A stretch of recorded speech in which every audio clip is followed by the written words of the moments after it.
Good afternoon प्यारे दोस्तों, कैसे हैं आप लोग। उम्मीद करते हैं कि आप लोग अच्छे होंगे, खुश होंगे, स्वस्थ होंगे और मस्त होंगे। चलिए प्यारे दोस्तों, आज जो है हमारा आधुनिक भारत का सीरीज नंबर 3 है, मतलब क्लास नंबर 3 है। और दो टॉपिक ऑलरेडी क्लास हो चुका है। और जो लोग अभी तक नहीं देखे हैं या जो लोग पहली बार इस वीडियो को देख रहे हैं, तो दोस्तों आप इससे पहले भी आधुनिक भारत का 2 वीडियो देख सकते हैं। बस @डियर एग्जाम्स 1 चैनल को सब्सक्राइब कर लीजिए और उसको क्लिक करके उसमें देखिए, एक प्लेलिस्ट बना हुआ है आपका मॉडर्न हिस्ट्री सीरीज का। ठीक है, तो आप उसमें देख सकते हैं। चलिए दोस्तों, तो बिना किसी देर किए हुए हम लोग सेशन का स्टार्ट करेंगे, लेकिन उससे पहले कुछ आज महत्वपूर्ण बातों पे भी चर्चा करेंगे। दोस्तों, जैसा कि आप जानते हैं कि हम लोग बीपीएससी टीचर के लिए और जितने भी एग्जाम जिसमें कि आपका आधुनिक भारत से रिलेटेड क्वेश्चन पूछा जाता है, उन सारे एग्जामों पे हम लोग चर्चा करते हैं। ठीक है, और ये जो आपका सीरीज है उन सभी एग्जामों के लिए अत्यंत महत्वपूर्ण है। ठीक है दोस्तों, और उसी में जो आज आपका टॉपिक है वो आपका है ब्रिटिश शासन का भारतीय अर्थव्यवस्था पर प्रभाव। यार दोस्तों, जब भारत पे ब्रिटिश का शासन था तो उस अर्थव्यवस्था पर क्या प्रभाव पड़ा था उसके बारे में हम लोग जानेंगे। लेकिन दोस्तों, अब देखिए, एक चीज बताना चाह रहे हैं आप लोग को, चूंकि बीपीएससी का अभी तक भी डेट कोई कंफर्म नहीं आया है। ठीक है, लेकिन दोस्तों बार बार कह रहे हैं कि उम्मीद है कि होली के आसपास में ये हो सकता है कि फॉर्म फिलअप करने का डेट आएगा। ठीक है, इसलिए आप लोग ज्यादा हताश ना हो इसके पीछे, बस अपना तैयारी कंटिन्यू रखिए। दूसरा दोस्तों, कि आप लोग एक चीज जान लीजिए कि बहुत सारे बच्चे ऐसे हैं अभी भी जो तैयारी नहीं कर रहे हैं। तो दोस्तों, अभी अगर नहीं कर रहे हैं तो अभी भी कुछ नहीं बिक रहा है। आप यहाँ से भी अपने सेशन के साथ क्या कर सकते हैं, स्टार्ट कर सकते हैं, अपने तैयारी को एक नया दिशा दे सकते हैं दोस्तों। लेकिन अभी भी छोड़ देंगे तो फिर क्या होगा, आपका समय बिल्कुल ही खराब हो जाएगा और एग्जाम आपका बहुत अच्छा नहीं जाएगा दोस्तों। ठीक है, चलिए दोस्तों, वो तो हो गई खैर एग्जाम से पर्पस रिलेटेड बातें हो गई। लेकिन दोस्तों एक चीज और कहेंगे, बहुत सारे ऐसे बच्चे हैं जिनका बीपीएससी 1, बीपीएससी 2 और बीपीएससी 3.0 में भी एग्जाम तो दिए थे, लेकिन किसी कारण से रिजल्ट नहीं आया। तो प्यारे दोस्तों, आप ये चीज मान के चलिए कि अगर रिजल्ट नहीं आया है किसी कारण से, तो इसका मतलब है कि आपको ये चीज मान के चलना चाहिए कि अगर आपको भगवान कहीं ना कहीं कुछ बड़ा बनाने की कोशिश कर रहा है ना।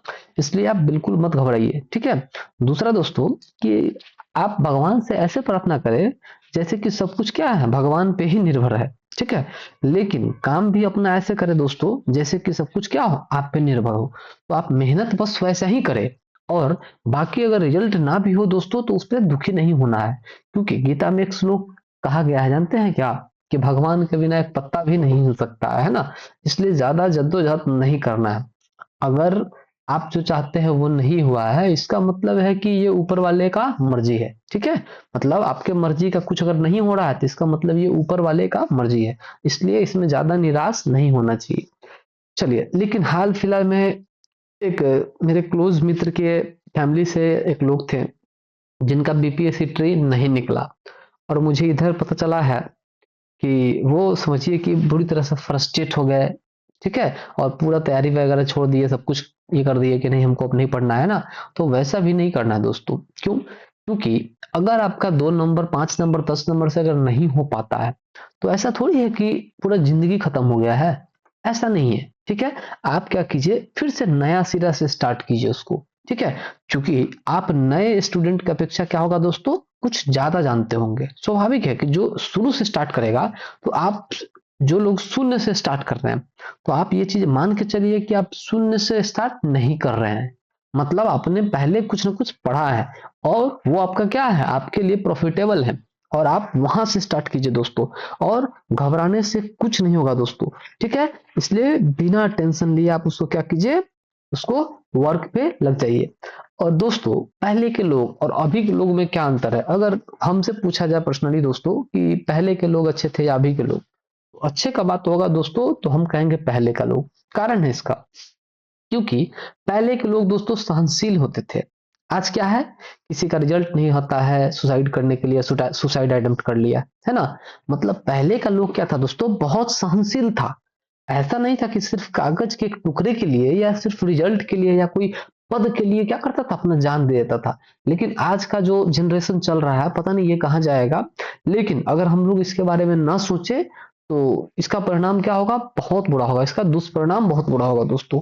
ठीक है, तो आज का जो बच्चा है, हाल फिलहाल में देखे हैं बहुत सारे रिजल्ट को लेके, जैसे कोटा में होता है, जनरली बीपीएससी में भी सुने हैं कि एक महिला का रिजल्ट नहीं आया तो उसके फैमिली वाले ताने मारने लगे और वो सुसाइड अटेम्प्ट कर ली, है ना, लेकिन फाइनली बच गई।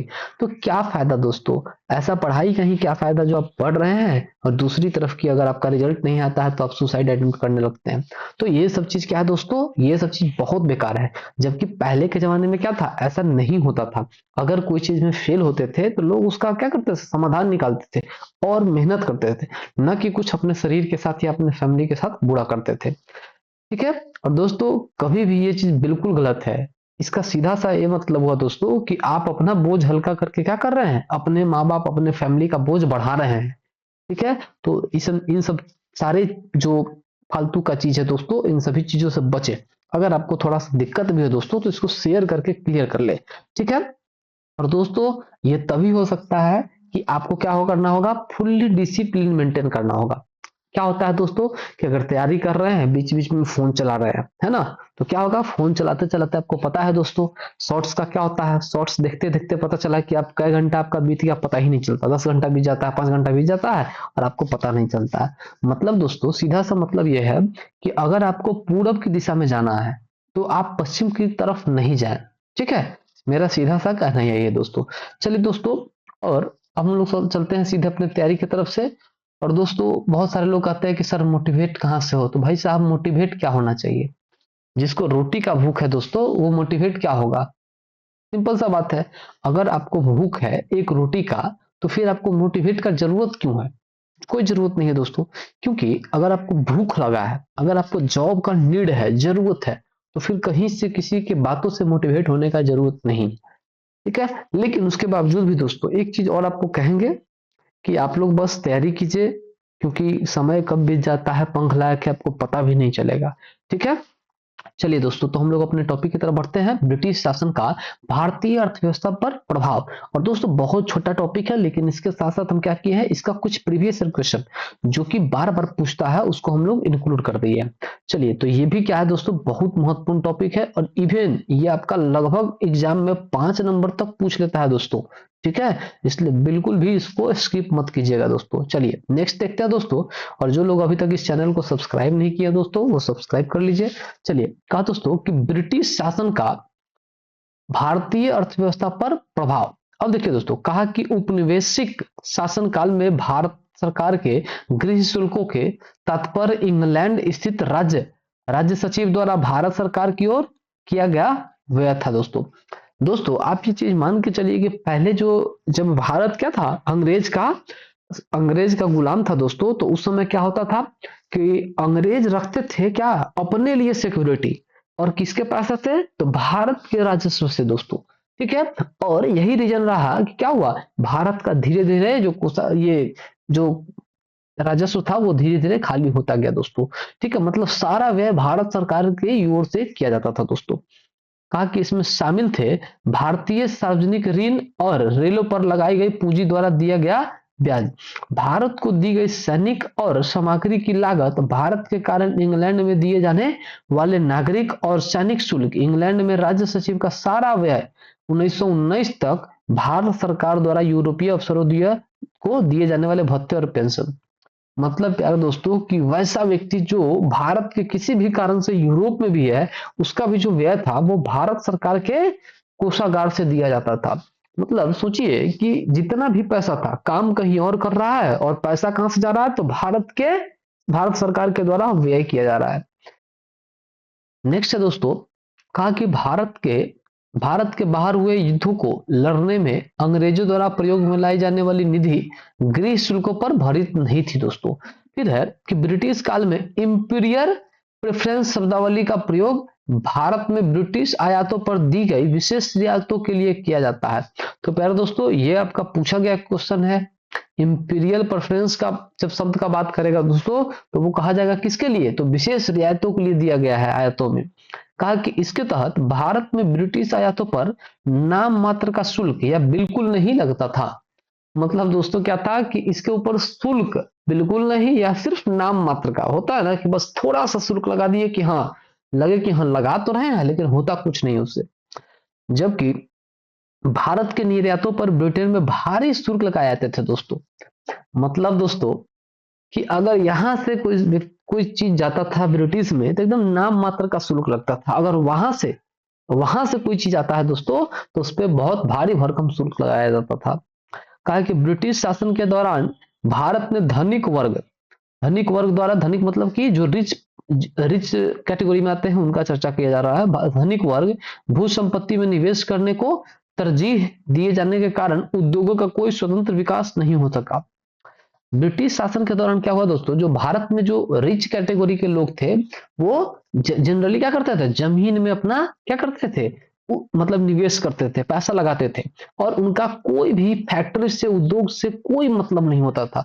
जिसके कारण क्या हुआ, फैक्ट्री उतना डेवलपमेंट नहीं हो पाया। और वो तब भी क्या था, भारत का जो फैक्ट्री था वो अंग्रेज के अधीन था। कहा 1793 ईस्वी में कॉर्नवालिस ने भू राजस्व की अस्थायी बंदोबस्त प्रणाली प्रारंभ की। अब प्यारे दोस्तों ये पूछ देता है कि अस्थायी बंदोबस्त की नीति किसने लागू की, तो 1793 ईस्वी में कॉर्नवालिस भाई साहब ने। और कॉर्नवालिस का जो शासन काल था दोस्तों 1786 से लेकर 1793 था, ध्यान रखिएगा। अब कहा कि इसे इशतमारी, इशतमरारी, जागीरदारी, मालगुजारी और विश्वदारी आदि विभिन्न नामों से भी जाना जाता है। मतलब दोस्तों कहे कि इशतमरारी क्या है, जागीरदारी क्या है, मालगुजारी क्या है और विश्वदारी क्या है। मतलब दोस्तों की टोटल क्या है, ये सब अस्थाई बंदोबस्त है। और ये सभी का सभी दोस्तों किसके द्वारा लागू किया गया है, तो कॉर्नवालिस के द्वारा, जिसका शासनकाल 1786 से लेके और 93 है। फिर कहा कि यह व्यवस्था बंगाल में, बिहार में, उड़ीसा में तथा उत्तर प्रदेश के वाराणसी एवं उत्तर कर्नाटका में लागू थी। मतलब प्यारे दोस्तों उस समय जो अंग्रेजों का जो मुख्य क्षेत्र कहा जाएगा दोस्तों वो बंगाल था। बंगाल, बिहार, उड़ीसा, चूंकि ये पश्चिम बंगाल में ही तीनों आता था और इसी कारण से ये तीनों ही क्या रहा है, ये अंग्रेजों का मुख्य केंद्र रहा है। तथा उत्तर प्रदेश चूंकि बिहार से सटा हुआ बनारस था तो वहां पे भी, और कर्नाटका में एक इसका रहा है। फिर कहा कि इसके अंतर्गत समूचे ब्रिटिश भारत के क्षेत्रफल का लगभग 19% हिस्सा शामिल था। मतलब दोस्तों कि इसके अंतर्गत जो आता था व्यवस्था, इस व्यवस्था के अंतर्गत उसमें लगभग पूरे भारत का 19%, अगर 100% भारत था तो उसमें 19% सिर्फ अस्थायी बंदोबस्त के अंतर्गत आता था। फिर कहा दोस्तों कि इस व्यवस्था के अंतर्गत जमींदारों के एक नए वर्ग भूस्वामी घोषित कर दिया गया, जिसे भूमि का लगान 10/11 भाग कंपनी को देना था और 1/11 भाग अपनी सेवाओं के लिए अपने पास रखना था। मतलब 10/11 का मतलब हो गया दोस्तों कि 11 भाग में 10 भाग क्या करना होगा, कंपनी को देना होगा, और एक भाग अपने पास रख सकता है। और वहीं पे कहा कि 1/11 भाग अपनी सेवाओं के लिए, मतलब 11 में से एक भाग वो अपनी सेवा के लिए रख सकता है। फिर कहा कि अस्थायी बंदोबस्त के अंतर्गत जमींदार छोटे पूंजीपति भद्र नवाब थे। फिर है अस्थायी भूमि बंदोबस्त या जमींदारी प्रथा के बाद अंग्रेजों द्वारा भारत में भू राजस्व वसूली हेतु लागू की गई दूसरी व्यवस्था रैयतवाड़ी थी। मतलब दोस्तों की पहली जो व्यवस्था थी वो थी कौन, तो अस्थायी बंदोबस्त की नीति जो कॉर्नवालिस के द्वारा लागू किया गया था। और अंग्रेजों के द्वारा ही जो दूसरा व्यवस्था लागू किया गया दोस्तों उस व्यवस्था का नाम था क्या, तो उस व्यवस्था का नाम था आपका रैयतवाड़ी दोस्तों। नेक्स्ट है दोस्तों, कहा कि इस व्यवस्था के जन्मदाता टॉमस मुनरो और कैप्टन रीड थे। मतलब दोस्तों कि इस व्यवस्था का जो हेड कहा जा सकता है, जो जन्मदाता कहा जा सकता है, उसको कौन थे, तो टॉमस मुनरो और कैप्टन रीड थे, जिन्होंने सर्वप्रथम इसे तमिलनाडु के बारामहल जिले में लागू किया था। मतलब जो कैप्टन रीड और टॉमस मुनरो क्या करते हैं दोस्तों, सबसे पहले इसको तमिलनाडु के बारामहल जिले में लागू करते हैं और तत्पश्चात मतलब उसके बाद यह व्यवस्था मद्रास में, बंबई के कुछ हिस्से, पूर्वी बंगाल, असम तथा कुर्ग आधुनिक कर्नाटक का एक भाग में लागू किया गया था। जो कुर्ग है दोस्तों वो आधुनिक कर्नाटक का क्या है, एक भाग है। फिर कहा कि इस प्रथा के अंतर्गत रैयतों की भूमि के मालिकाना तथा कब्जादारी अधिकार दिए गए। मतलब रैयतों को क्या कर दिया गया दोस्तों, उसको मालिकाना अधिकार दे दिया गया तथा कब्जादारी का अधिकार दिया गया तथा प्रत्यक्ष रूप से या सीधे तथा व्यक्तिगत रूप से स्वयं सरकार को भू राजस्व का भुगतान करने के लिए उत्तरदायी था। मतलब दोस्तों कि यह सरकार के प्रति इसको क्या करना था, इसको जो भू राजस्व है इसको भुगतान करने के लिए यह उत्तरदायी था। सरकार नहीं कहने आएगा, बस इसको खुद से ही करना है। अब दोस्तों कि इस व्यवस्था ने कृषक भू स्वामित्व की स्थापना की। इसके अंतर्गत कुल ब्रिटिश भारत के भू क्षेत्र का 51% हिस्सा शामिल था। इस व्यवस्था के अंतर्गत लगान की वसूली कठोरता से की जाती थी तथा लगान की देर भी काफी ऊंची थी, लगान की दर भी काफी ऊंची थी। मतलब दोस्तों ये जो व्यवस्था था इसके अंतर्गत क्या था, 51% हिस्सा शामिल था और इसमें क्या किया गया था, इसको कठोरता से एकदम हार्डली वसूला जाता था और इसमें लगान का दर भी क्या था, काफी ऊंचा था। मतलब दोस्तों कि अस्थाई बंदोबस्त में जो था वो लगभग 19% हिस्सा था पूरे भारत का, ठीक है। और इसमें जो था दोस्तों ये आपका रैयतवाड़ी में जो था ये लगभग कितना 51% हिस्सा शामिल था। तो ध्यान रखिएगा, कहेगा कि अस्थाई बंदोबस्त में कितना प्रतिशत हिस्सा शामिल था, तो 19% और रैयतवाड़ी में तो 51%, ठीक है। अब है दोस्तों महलवाड़ी। अब दोस्तों कि महलवाड़ी पद्धति में भू राजस्व कृषक के साथ नहीं बल्कि प्रत्येक ग्राम अथवा महल जागीर का एक भाग के साथ स्थापित की जाती थी। इसके अंतर्गत यदि कोई व्यक्ति अपनी भूमि छोड़ देता था तो ग्राम समाज इस भूमि को संभाल लेता था। मतलब इसके अंतर्गत क्या था दोस्तों कि अगर कोई अपनी भूमि छोड़ देता था तो जो ग्राम समाज था इस भूमि को क्या करता था, संभाल लेता था। यह ग्राम समाज ही सम्मिलित भूमि समला तथा अन्य भूमि का स्वामी होता था। अगर कोई भूमि छोड़ दिया और उसको कोई क्या कर लिया, अपने कब्जा में ले लिया, तो क्या हो गया, वह उसका मालिक हो जाता था महलवाड़ी में। चलिए अब है नेक्स्ट है दोस्तों, कहा कि यह पद्धति उत्तर प्रदेश, मध्य प्रांत और पंजाब में कुछ परिवर्तनों के साथ लागू की गई, जिसके अंतर्गत कुल ब्रिटिश भारत के भू क्षेत्र का 30% हिस्सा शामिल था। कहा दोस्तों कि बहिर्गमन की राष्ट्रवादी भाषा का तात्पर्य भारत के धन संपत्ति एवं माल के इंग्लैंड में हस्तांतरण था, जिसके बदले में भारत को इसके समतुल्य कोई भी आर्थिक, वाणिज्यिक या भौतिक प्रतिलाभ नहीं था दोस्तों। मतलब यहां से जो माल अगर इंग्लैंड में जाता भी था दोस्तों, हस्तांतरण भी होता था, तो इससे कोई फायदा नहीं होता था भारत को, ठीक है।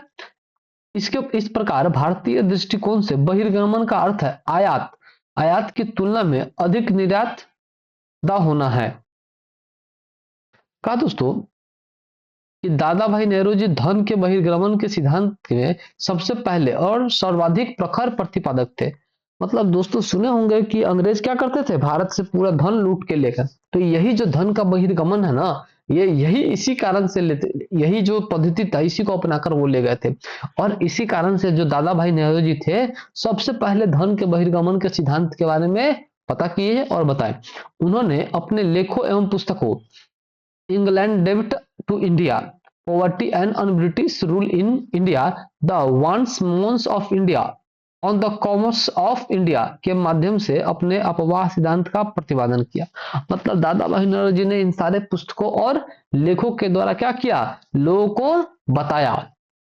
फिर कहा कि रमेश चंद्र दत्त ने भी धन के बहिर्गमन सिद्धांत पर बल दिया था, ठीक है। रमेश चंद्र दत्त भी है दोस्तों, उन्होंने भी क्या किया, धन के बहिर्गमन के सिद्धांत पर बल दिया। उन्होंने अपने लेख इकोनॉमी हिस्ट्री ऑफ इंडिया में यह मत प्रकट किया कि सकल राजस्व का आधा भाग प्रतिवर्ष बाहर से चला जाता है। मतलब दोस्तों कि जो सकल राजस्व था, ठीक है, जो ग्रॉस रेवेन्यू होता है दोस्तों, उसका आधा भाग जो क्या था, भारत से बाहर चला जाता था। अब है दोस्तों कि भारतीय राष्ट्रीय कांग्रेस ने 1896 ईस्वी में कलकत्ता अधिवेशन में आधिकारिक तौर पर बहिर्गमन के सिद्धांत को स्वीकार किया और उस समय कांग्रेस की घोषणा की, देश में पड़ने वाले अकालों और लोगों को निर्धनता का कारण वर्षों से लगातार चला आ रहा धन का बहिर्गमन है। मतलब दोस्तों कि देश में जो अकाल पड़ रहा है उसका जो सीधा सा एग्जाम्पल दिया गया, और चूंकि 1896 ईस्वी में जो थे ये कहा गया कि जो धन का बहिर्गमन सिद्धांत है उसको स्वीकार भी कर लिया गया। सर सैयद अहमद खां ब्रिटिश शासन के प्रति क्या था, वफादार था, और मुस्लिम समाज का विकास वे भारत में आंग्ल सत्ता के बने रहने में ही संभव मानते थे। मतलब सैयद खां का मानना था दोस्तों, सैयद अहमद खां का, कि जब तक यहाँ पर ब्रिटिश का शासन है, मुस्लिम का क्या है, एकदम मुस्लिम के लिए बहुत अच्छा है। जबकि ऐसा था नहीं दोस्तों, लेकिन ऐसा मानना था किसका, सैयद अहमद खां का। अतः वे दादा भाई नेहरू के उच्चारण सिद्धांत में विश्वास नहीं करते थे। नेक्स्ट दोस्तों, कहा कि ब्रिटिश शासन के समय अर्थव्यवस्था के को खोखला करने का जो सिद्धांत है, वो दादा भाई नेहरू जी ने पुस्तक लिखी है। उसी को क्या कहते हैं, इकोनॉमिक ड्रेन थ्योरी। प्यारे दोस्तों, ये भी पूछ देता है कि इकोनॉमिक ड्रेन थ्योरी जो है वो पुस्तक किसने लिखा है, तो भाई साहब दादा भाई नेहरू जी ने। दादा भाई ने अंग्रेजी राज्य की शोषक नीति का अनावरण किया और कहा कि यह राज्य भारत को दिन प्रतिदिन लूटने में लगा है, जिसके कारण भारत निर्धर देश बनता जा रहा है। और यह कथन किसका था, तो दादा भाई नेहरू जी का। और इसी प्रकार ड्रेन थ्योरी या इकोनॉमिक ड्रेन थ्योरी भी दादा भाई नेहरू जी ने ही दिया था। कहा कि इसके परिप्रेक्ष्य में उन्होंने अपनी ड्रेन थ्योरी दी थी। ठीक है, तो मतलब ड्रेन थ्योरी किसने दी थी, तो दादा भाई नेहरू जी ने।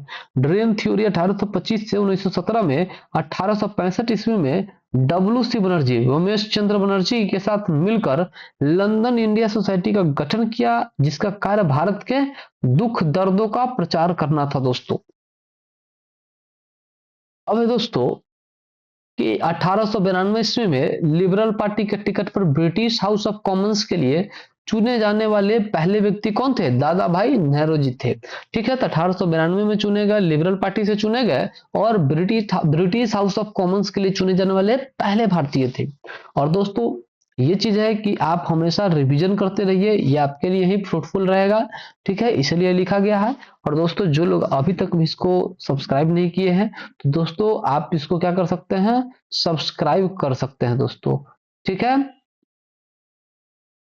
अब है दोस्तों कहें कि क्वेश्चन, मतलब कि अब इसी का क्या है, प्रीवियस ईयर क्वेश्चन आपका क्या है, नीचे दिया गया है, PYQ। ठीक है, तो आप ये PYQ नीचे देख सकते हैं दोस्तों। चलिए, तो अब नेक्स्ट हम लोग क्या करते हैं, PYQ की तरफ चलते हैं। लेकिन दोस्तों एक और बात कहेंगे कि देखिए एक चीज क्या है, आप जानते होंगे दोस्तों, कई बार ये ऑफलाइन क्लास में या ऑनलाइन क्लास में हम कई बार ये चीज को बोले भी है और आज भी बोल रहे हैं कि एक हाथी का बच्चा होता है दोस्तों।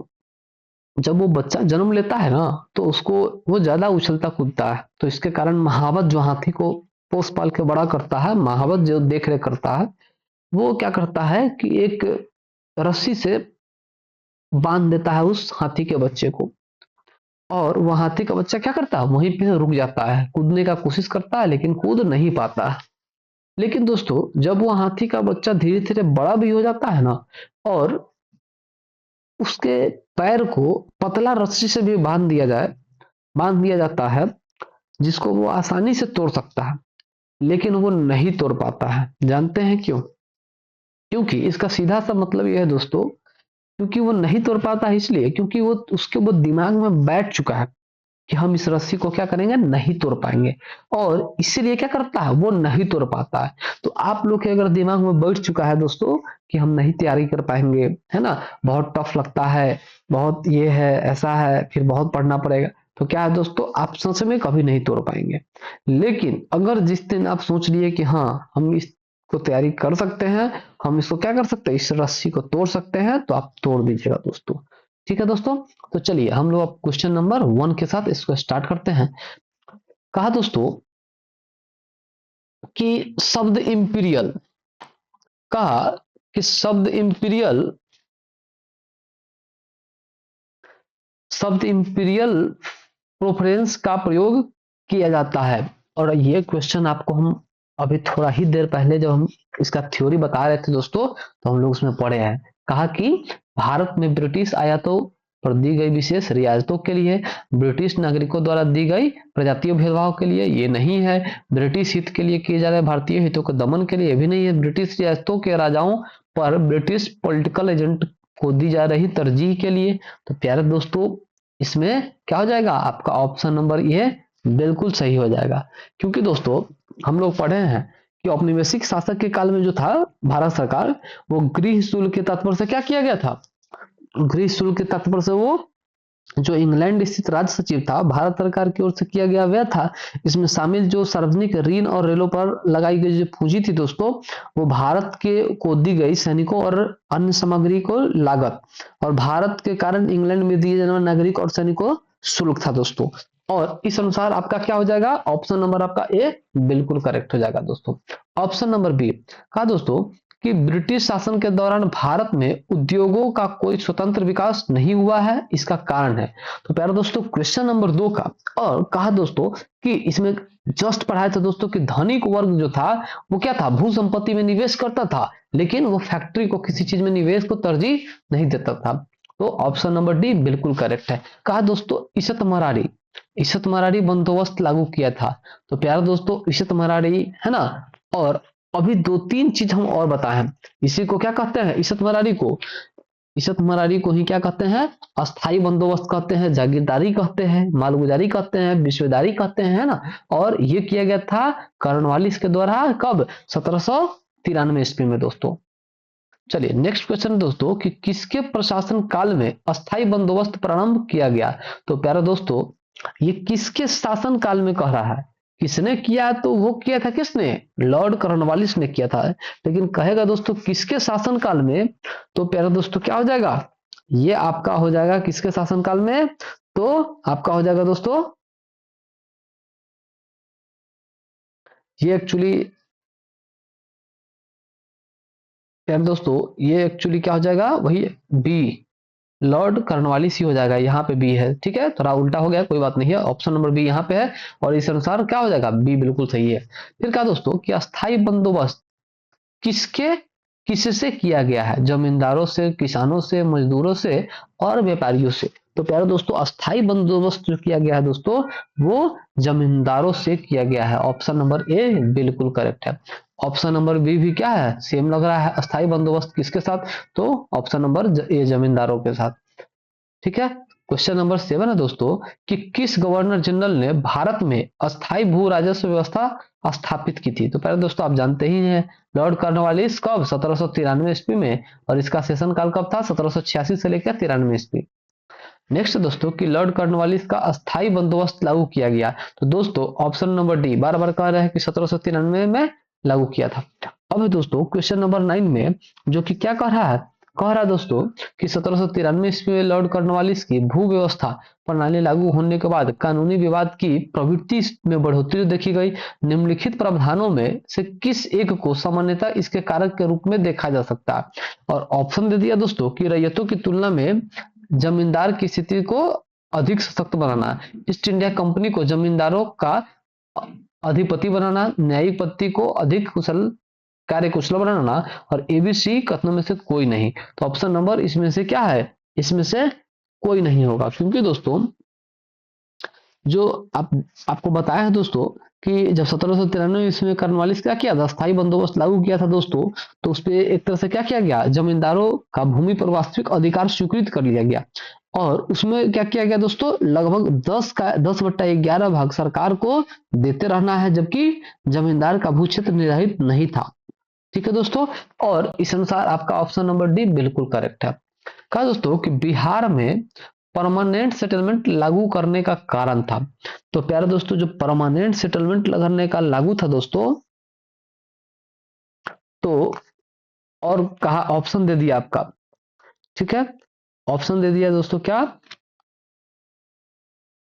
चलिए ऑप्शन में कहा दोस्तों कि जमींदारों का जमीन पर अधिकार न रहना, जमींदारों के लिए जमीन पर वंश परंपरागत अधिकारों को शिक्षा से हस्तांतरित करने का अधिकार, भू राजस्व का राजस्व निर्णय, और जमींदार प्रथा का निर्मूलन, ठीक है दोस्तों। तो अब देखिए इसमें कौन सा हो जाएगा, इसमें आपका ऑप्शन नंबर बी बिल्कुल करेक्ट है दोस्तों, ठीक है, जमींदारों के लिए जमीन पर वंश परंपरागत अधिकार से शिक्षा का हस्तांतरण करने का अधिकार। अब ऑप्शन कहा दोस्तों रिक्त स्थानों की पूर्ति कीजिए, डैश में बंगाल और बिहार में भूमि किराए के अधिकारों को बंगाल रियायत किराएदारी अधिनियम द्वारा दिया गया।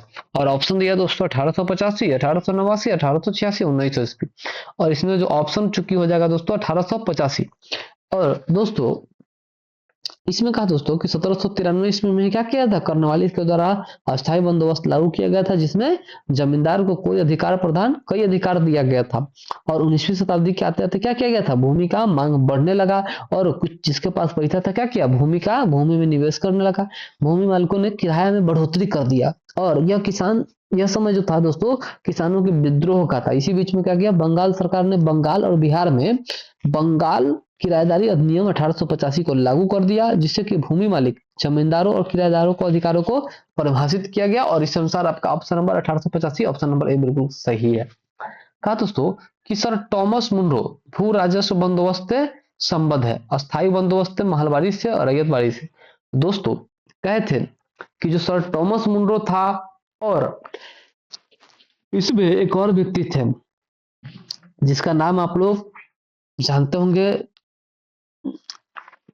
दोस्तों, जैसे कि 1793 ईस्वी में जो कर्नवालिस के द्वारा स्थायी बंदोबस्त लागू किया गया था।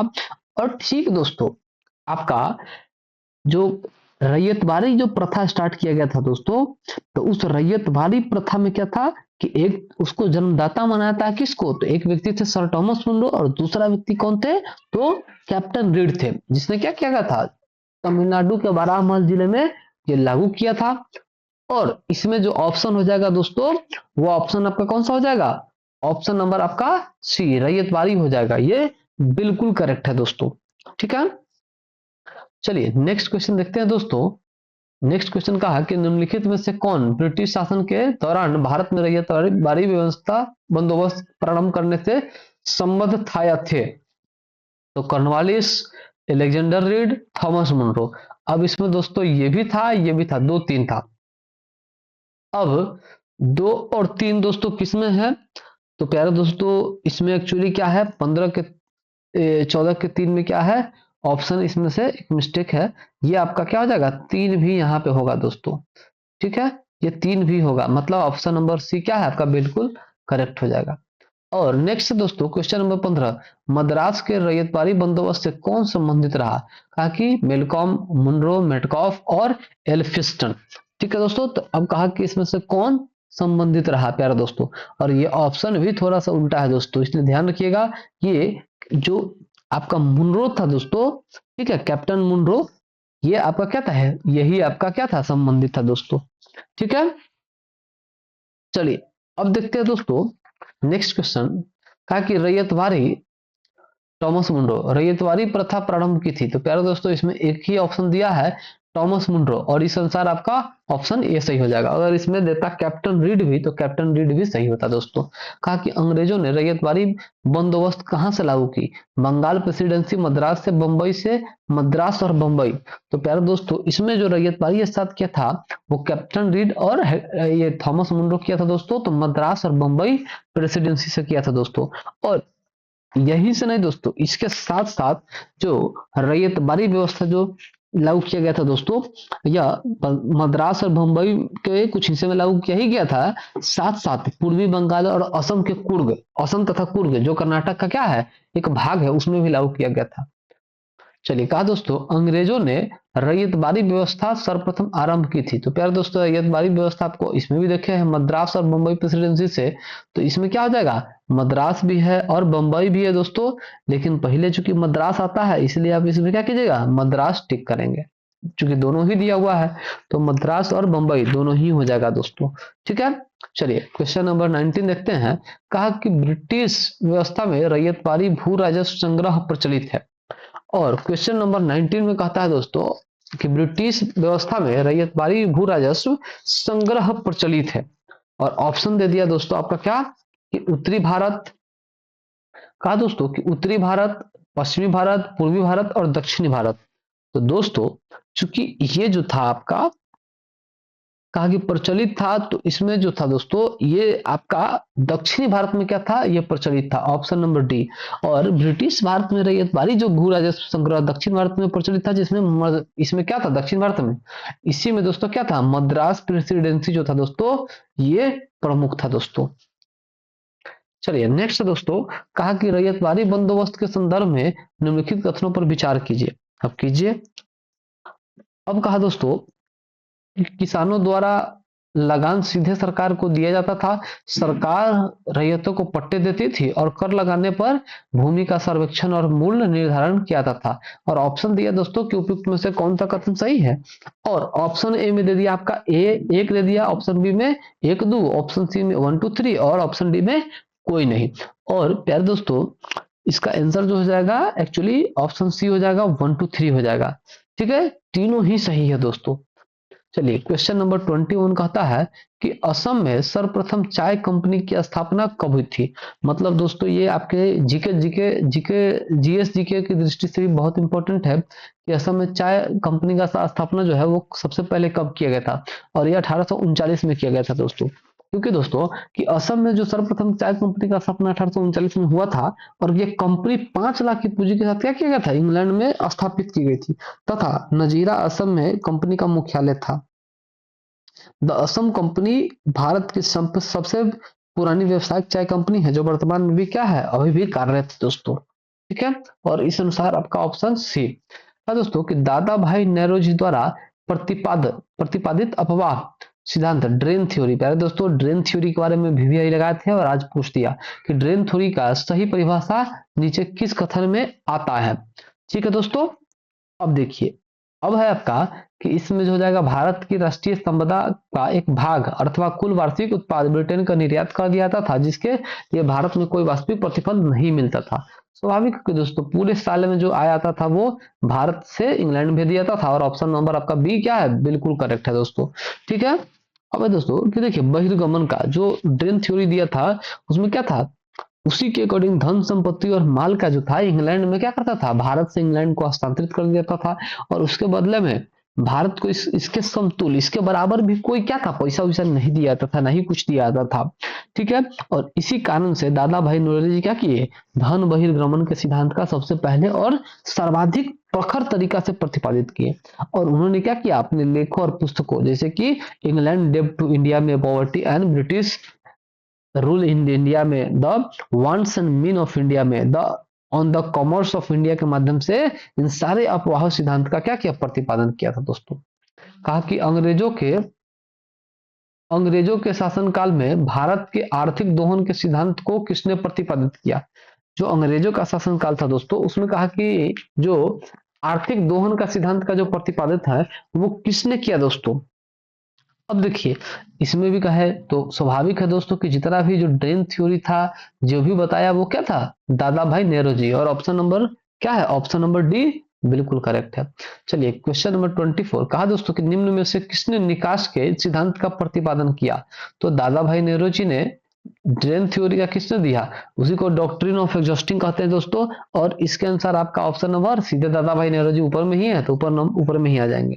क्वेश्चन नंबर 25 निम्नलिखित में से कौन भारत में उपनिवेशवाद का के आर्थिक आलोचक था या थे। दादा भाई नौरोजी, जी सुब्रमण्यम अय्यर और आरसी दत्त। ठीक है दोस्तों, और इन सभी में आपका कौन सा हो जाएगा, तो चूंकि ये दादा भाई नेहरू थे ही, जी सुब्रमण्यम अय्यर भी थे दोस्तों और आरसी दत्त भी थे।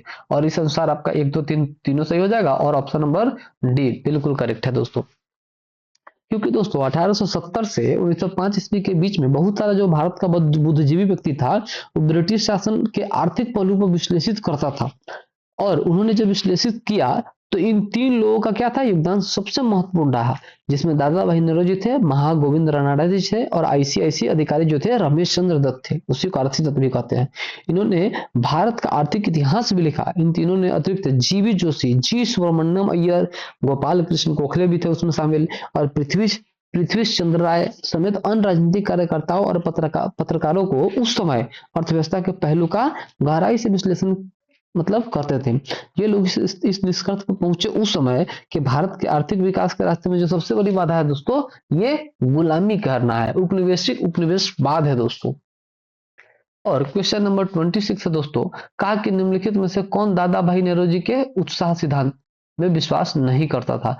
बाल गंगाधर तिलक, आरसी दत्त और एमजी रनाडे, सर सैयद अहमद खान। और दोस्तों इसमें जो था ये ड्रेन थ्योरी में विश्वास को नहीं करते थे क्योंकि उसको अंग्रेजों के द्वारा दिया गया आंख पर पट्टी पड़ा हुआ था और उनको लगता था कि अंग्रेज क्या करेंगे हमारे लिए वो सही है। और ऑप्शन नंबर डी क्या है, सर सैयद अहमद खान का poverty and the property and un British rule in India नामक पुस्तक किसने लिखी थी? तो भाई साहब दादा भाई नेहरू जी ने लिखी थी, ऑप्शन नंबर डी। चलिए 28 नंबर क्वेश्चन है कि ब्रिटिश हाउस ऑफ कॉमन्स में चुने जाने वाले दादा भाई नौरोजी भारतीय थे जिन्होंने इस दल के टिकट पर चुनाव लड़ा। और दोस्तों ये उदारवादी दल से चुनाव लड़े थे 1992 में, और ब्रिटिश हाउस कॉमन्स पे क्या थे, ये जीत गए थे दोस्तों, ये विन हो गए थे, जीत गए थे। तो ऑप्शन नंबर ए बिल्कुल करेक्ट है। क्वेश्चन नंबर 29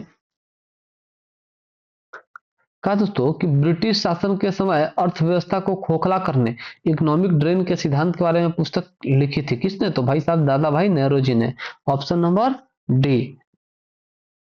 ठीक है, चलिए क्वेश्चन नंबर 30 है दोस्तों कि किसने यह विचार किया था कि भारत में ब्रिटिश आर्थिक नीति घिनौनी है? और ऑप्शन दिया दोस्तों बीजी तिलक, बाल गंगाधर तिलक, दादा भाई नेहरू जी, कार्ल मार्क्स और एडम स्मिथ। तो प्यारा दोस्तों ये जो व्यक्ति थे वो कार्ल मार्क्स थे जिसने यह विचार किया कि भारत में जो ब्रिटिश आर्थिक नीति है वो बहुत घिनौनी है, बहुत बेकार है। और इसका रीजन भी यह था दोस्तों कि कार्ल मार्क्स के द्वारा जब ये विचार किया गया, इसका रीजन यह था दोस्तों क्योंकि ब्रिटिश आर्थिक नीति जो घिनौनी थी वो अंग्रेज हस्तक्षेप से सूत काटने वाला तो लंकाशायर में रहता था, और तंतुवाय बंगाल और उसका आर्थिक आधार समाप्त होने के कारण, मतलब दोस्तों जो बंगाल था ना उसका आधार क्या कर दिया था, लगभग उसको समाप्त करने के कारण लगभग लुप्त हो गया था। लाखों चरखे और रथ करके क्या किए थे, असंख्य काटने वाले बुनकरों को जन्म दिया था। मतलब जो चरखा वाला था वो एकदम लुप्त होने लगा था दोस्तों, और समाज के केंद्र बिंदु बने रहते थे रहे। किंतु अब इन देशों में सूती कपड़े का मानो बाढ़ आ गई थी। चलिए ऑप्शन नंबर सी कहा दोस्तों कि दक्षिण भारत में सिंचाई व्यवस्था का अग्रदूत किसे माना जाता है? दक्षिण भारत में जो सिंचाई व्यवस्था का अग्रदूत है दोस्तों वो कहा कि किसको माना जाता है? ऑप्शन दिया Sir Arthur Cotton, Colonel Baird Smith और लेफ्टिनेंट ब्लेन और कर्नल रॉबर्ट स्मिथ। और जो इसके अनुसार ऑप्शन है दोस्तों वो है आपका option number A, sir Arthur cotton. और इसका रीजन ये है दोस्तों कि सर आर्थर कॉटन ना ब्रिटिश सिंचाई अभियंता था, मतलब इंजीनियर था दोस्तों।